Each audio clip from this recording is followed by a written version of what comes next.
नमस्ते दोस्तों, स्वागत है आपका Dakshraj free music YouTube channel पर, जहां हम आपके लिए लाते हैं सच्ची और सस्पेंस से भरी कहानियां जो न सिर्फ आपके रोंगटे खड़े कर देंगी बल्कि आपको सोचने पर भी मजबूर करेंगी। अगर आप सच्ची क्राइम स्टोरीज, रहस्यमयी घटनाओं और समाज को आईना दिखाने वाली कहानियों के शौकीन हैं, तो ये चैनल आपके लिए ही है।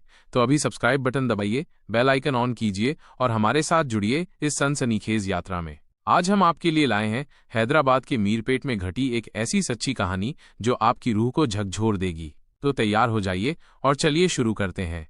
ये कहानी जनवरी 2025 की है, जब हैदराबाद के मीरपेट इलाके की न्यू वेंकटेश्वर कॉलोनी में एक ऐसी घटना घटी जिसने न सिर्फ एक परिवार को तोड़ा बल्कि पूरे देश को हिलाकर रख दिया। मकान नंबर 10 का 149/D। बाहर से एक साधारण सा फ्लैट, लेकिन भीतर छुपा था एक भयानक राज। इस घर में रहता था पुट्टा गुरुमूर्ति, उसकी पत्नी वेंकट माधवी और उनके 2 मासूम बच्चे, 10 साल का बेटा और 7 साल की बेटी। गुरुमूर्ति एक पूर्व फौजी जो 17 साल तक देश की सेवा करने के बाद DRDO में सिक्योरिटी गार्ड की नौकरी कर रहा था। माधवी एक घरेलू महिला जिसकी जिंदगी अपने बच्चों और घर तक सिमटी थी। लेकिन इस साधारण से परिवार की जिंदगी में कुछ ऐसा सुलग रहा था जो बाहर से दिखता नहीं था। पिछले कुछ सालों से गुरुमूर्ति और माधवी के बीच तनाव बढ़ रहा था। दहेज और घरेलू हिंसा के आरोप, ससुराल वालों से मनमुटाव और एक ऐसी खामोशी जो इस घर की दीवारों में कैद थी।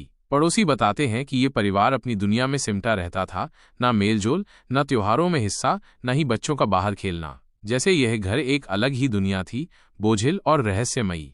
जनवरी 2025 में मकर संक्रांति का त्योहार आया, जिसे दक्षिण भारत में पोंगल कहते हैं। माधवी अपने मायके नंदयाल जाना चाहती थीं, लेकिन गुरुमूर्ति इसके लिए तैयार नहीं थे। 14 जनवरी को गुरुमूर्ति ने बच्चों को अपनी बहन सुजाता के घर छोड़ा और माधवी के साथ घर लौट आए। अगले दिन 15 जनवरी को वे फिर बच्चों से मिलने गए, लेकिन रात 10:30 बजे तक लौट आए। यही वो रात थी जब सब कुछ बदलने वाला था। 16 जनवरी की सुबह करीब 8 बजे घर में तनाव अपने चरम पर था।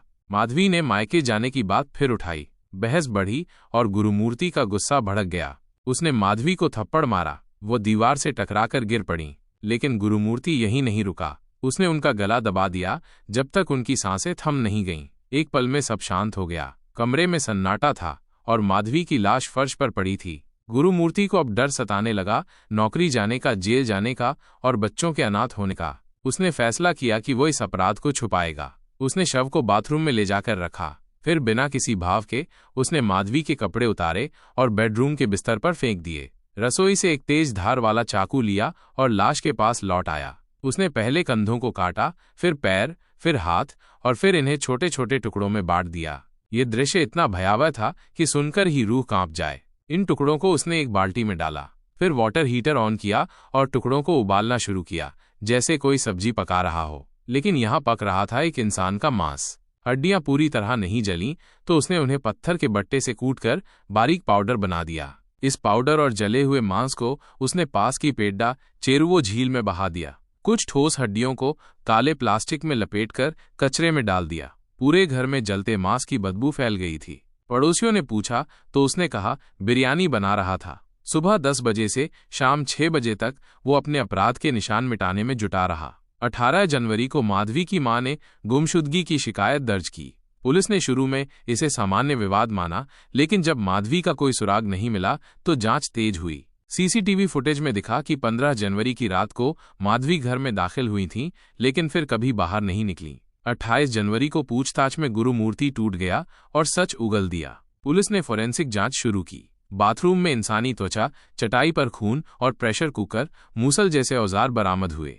DNA टेस्ट ने पुष्टि की कि ये अवशेष माधवी के थे। गुरुमूर्ति को गिरफ्तार कर लिया गया। 6 मई 2025 को उसे जमानत मिल गई, जिसने समाज में हलचल मचा दी। ये घटना हमें याद दिलाती है कि घरेलू हिंसा कितनी खतरनाक हो सकती है। दोस्तों, ये थी मीरपेट हत्याकांड की सच्ची कहानी। इसे शेयर कीजिए और दक्षराज फ्री म्यूजिक को सब्सक्राइब करें। बेल आइकन ऑन करें, लाइक कमेंट करें। कानूनी अस्वीकरण, ये कहानी जागरूकता के लिए सार्वजनिक जानकारी पर आधारित है। हमारा मकसद किसी की भावनाओं को ठेस पहुंचाना या निजता का उल्लंघन नहीं है। अगर कोई जानकारी गलत या संवेदनशील लगे तो कृपया हमें कमेंट में बताएं। हम किसी भी कानूनी या नैतिक उल्लंघन के लिए जिम्मेदार नहीं हैं। तो दोस्तों, अपने और अपनों का ख्याल रखिए। कोई भी झगड़ा इतना बड़ा नहीं कि उसकी सजा एक जिंदगी हो। मिलते हैं अगली सच्ची और खौफनाक कहानी के साथ। जय हिंद।